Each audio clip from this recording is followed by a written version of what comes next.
Hey, what is up guys? So we are going to be doing the deck profile for the Traptrix. This is the non-ASMR edition. So anyways, if you guys haven't checked out the video of the gameplay, highly recommend you guys check it out. I'll put a link down below in the description box and you guys can see how the deck actually runs. But anyways, it's a really cool deck that Proj made, and I think it has a little bit of things that we can improve upon. But overall, I think the deck is really cool, and this is as he made it. Really cool stuff. Anyways, let's go ahead and jump into the deck profile, then I'll talk a little bit more about the deck. So first off, we got 2 copies of Doomdozer, then we got 1 Traptrix Atrax, we got 3 Deona, 3 Mermilio. These are basically the heart and soul of the deck. And then we got 2 copies of Beatron, 2 copies of Resonance Insect.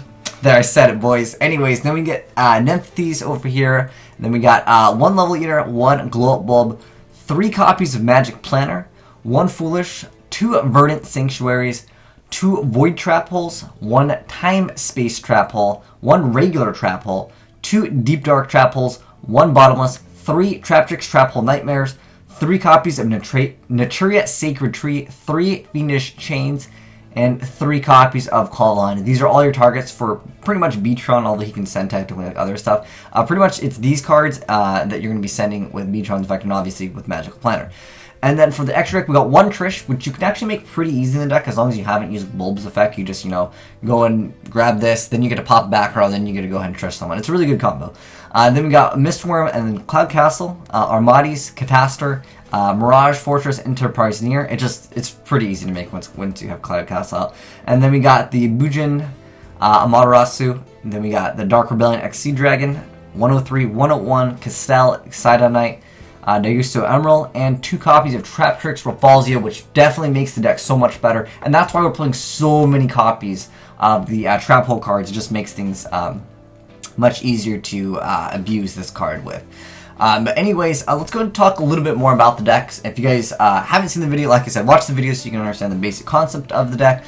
But it revolves around basically abusing Mermilio over and over. And with the effect of Mermilio, what you're able to do is pop a back row. Now, you could also technically get Deona's effect, because when this card is normal summoned, you get to target 1 Traptrix monster in your graveyard, and you get to summon it. But when it is special summon, you can target 1 whole normal trap card in your graveyard, and you get to set it. You do have to banish it during the end phase of your next turn, but if your opponent doesn't, activate that, that usually means that they shouldn't either have a monster out or you're pretty much good to go. Like, they have no monster to summon. And yeah, the card goes away. But you're going to be getting a lot of free advantage with Raffalsia anyways, because Raffalsia's effect is that once per turn during either player's turn, when the activation timing of a whole normal trap card from your deck is correct, you can go ahead and detach material. So that'll get you your cards in the graveyard. And I know that some cards might not work against certain decks. Like, for example, Deep Dark Trap Hole will probably not be the best card if you're playing against something like Mujins, or maybe if you're playing something against something like Satellar Knights. I understand. You guys can go ahead and change the deck to your liking, whether you want to add more Time Space Trap Hole, maybe Void Trap Hole could be another option. I do like that this card does banish, but there are some decks that are just, rank 4 or rank 3, rank 5, spam decks. But obviously if it's rank 5, unless of course they're changing their levels, you'll be able to get rid of them anyways. Because I know some decks, they revolve around changing levels. Constellars, that is an archetype that does change their levels, and so obviously that wouldn't be viable against that deck. But nonetheless, guys, if you have any suggestions for this deck, let me know. If you guys just want to go ahead and net deck the YDK file, I'll also link it down below in the description box, and you guys can go ahead and download it. But yeah, like I said, watch the video so you guys can see how the deck actually functions. For me personally, I wouldn't mind maybe taking out Foolish. I know Foolish has a lot of utility, but I just want to keep a Traptrix engine. I personally think trying to keep it at 40 is good. I know that you want a lot of targets, and that's one thing that you have to take into consideration as well. This card is actually really good in the deck. I didn't understand how good this card was until later on. The Resonance Insect over here, because once it's sent from the field to the graveyard, you get to add a level 5 or higher. That's going to be Doomdozer. This is your only target in the deck. And then if this card is banished, which is basically required to summon Doomdozer anyways, you banish 2 insect monsters from your graveyard. And this card gets another effect that you get to send another one. So you're able to send a bunch of cards to the graveyard.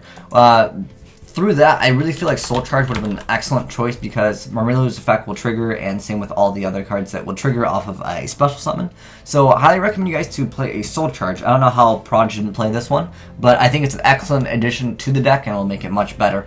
And in addition to that, I wouldn't mind playing like Warning. I still feel like Warning, if you're playing a deck that runs traps, Warning is just a fantastic card because like Burt's a lot sometimes, and certain decks just can't deal with it.